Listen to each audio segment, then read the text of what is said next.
Good morning.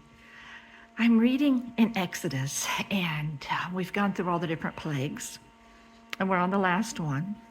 And God is telling Moses how he's going to deliver his people. And he talks about the women are to spoil their neighbors. They go and borrow. I always thought that was a little odd word there, to borrow the silver and the gold and the jewels and so on and so forth, earrings, and they're going to borrow that, but they're not really borrowing it. They're just taking it. But it gets down, and in Exodus chapter 12, it says, verse 17. And you shall observe the feast of the unleavened bread, for in this same day have I brought your armies out of the land of Egypt. Therefore shall you observe this day in your generations for an ordinance forever. I don't know how I missed it, but it says, I brought your armies out. They're not thinking they're armies at this point. There's been no battle at this point. I mean, there's a spiritual battle going on, but these are a people who've come to Egypt because there's a famine and they're starving, and time has taken it to the point that now they are nothing more. Where at one point they were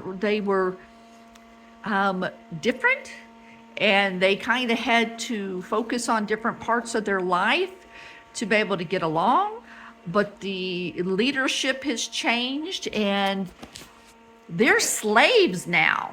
Not only they're slaves, but they're slaves that are just recently, because of the changes that are going on here, they have been beaten.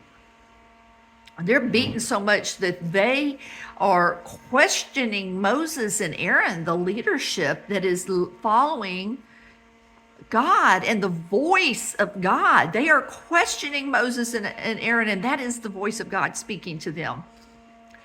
And they're a beaten slave. And I just, that phrase that he's going to take the armies out, he's about to deliver them from everything, but he's not, God doesn't say, let me take these slaves out and bless them. He doesn't say that. He says, today I'm going to take the armies out. I just want to tell you that in these last days, don't question your leadership. Don't question your pastor. If your pastor's saying, I want to pray more, my daughter's going to church, they have 21 days of prayer. 21 days that they're going up to the church and they're praying. Praise God. That seems like a lot. It's in addition to the fact that we've had flooding here, we've had a freeze. They're going to church and they're praying.